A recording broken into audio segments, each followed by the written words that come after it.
Hello, I'm Jake and welcome to Jake's Beer Roulette. This week has got me thinking.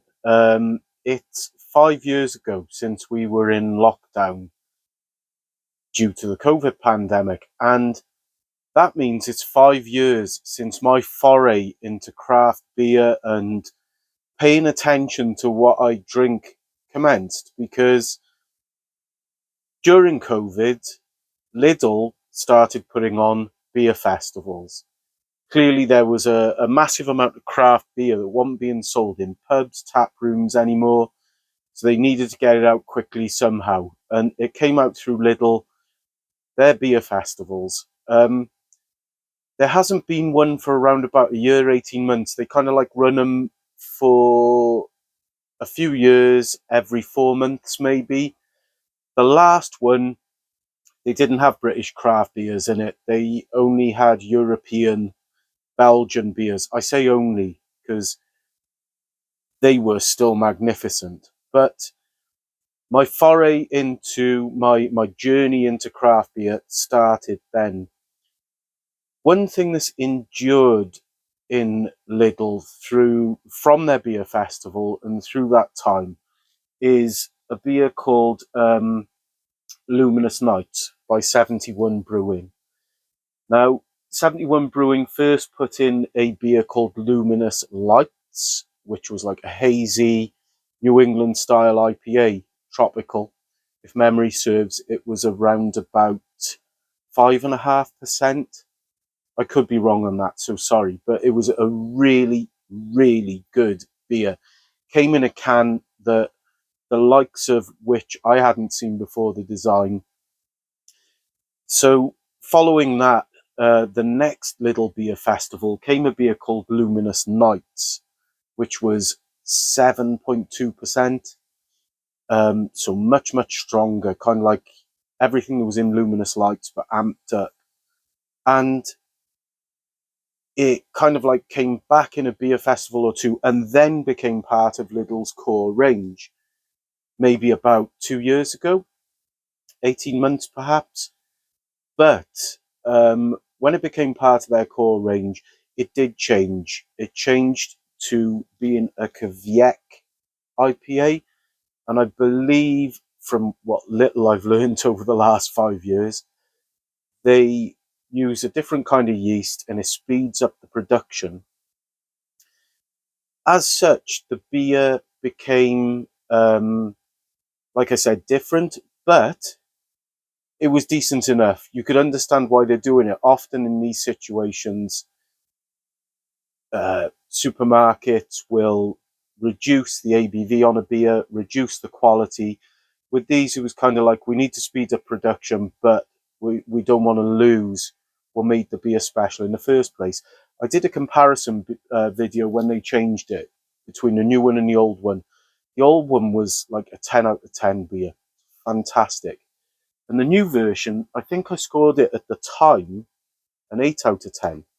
And I haven't had it in a little while. It's still in Lidl, still there. Opening it, you get the same aroma.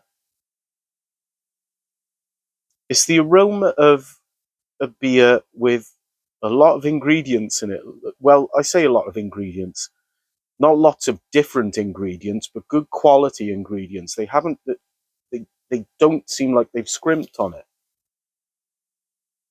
And it's got that lovely dank tropical smell. It's I was worried and the reason why I wanted to do this was because I saw it and I thought, I haven't had it in a while. I wouldn't mind just chatting about it. The other thing about the week that we've had and the build up to now is the weather's just been fantastic. The same as it was during COVID 5 years ago. If you remember, the weather went absolutely brilliant. Well, it's done the same. It's just been glorious all week here. And we're only just into April. As you can see, I've done a terrible pour, but it looks superb. It doesn't look like since the last time I had this. I have had it since I did the comparison video. I said 7.2, I lied, it's 7.4.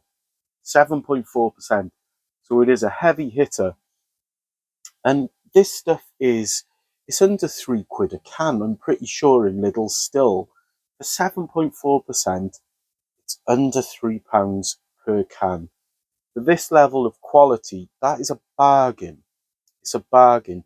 You get many beers in the supermarket, or have over recent years, that purport themselves to be double IPAs, this IPA, that IPA.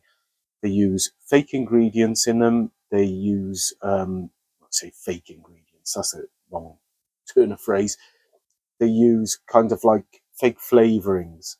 So they don't just rely on the malt and the hops. They chuck in like ice cream concentrates, all that nonsense. Well, this one doesn't. This one, it just smells like great kind of, I want to say old school now, because it's been 5 years. IPA beer. Let's with the tropical smell, let's see what we're getting taste wise. Here's to your good health.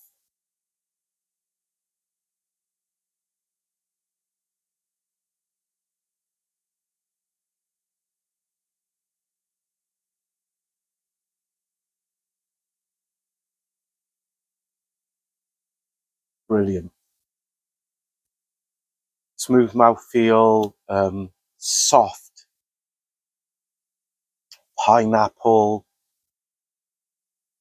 real pineapple, tropical taste with a lovely little bit of orange zest. Wow, I haven't had this in way too long. If anything, this is better than when they changed it. It tastes like they've been refining it. So it's very much the same flavors, but I remember it being a little bit harsh by comparison to its old version. They seem to have got rid of that. This this is really good. Really good.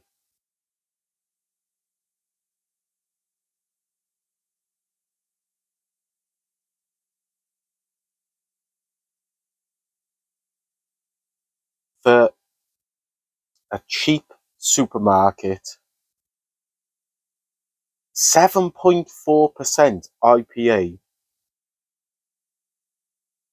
you will not do better than that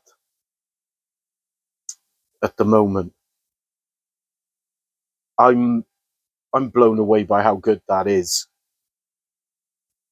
I was, as I say, I've got history with this beer, um, and the last time out, it had dropped from its former self to the change, but that has clearly, they've been working on that. That is absolutely amazing. That could be back to as good as it was all those years ago. Could well be. It's tough to tell because obviously when I tasted this first, it was early in the piece. I wasn't used to the beers. Since then I've had a lot of different beers, and it's the beauty of these kind of beers. There's always something new to try. You don't have to. When you have your go-to beers, I have my go-to beers. You can always find something else. It's a constant evolution. And having said that, that is truly, truly special. There's a beer for that price in Lidl. There's always loads of them on the shelf. 7.4% IPA. Goodness me.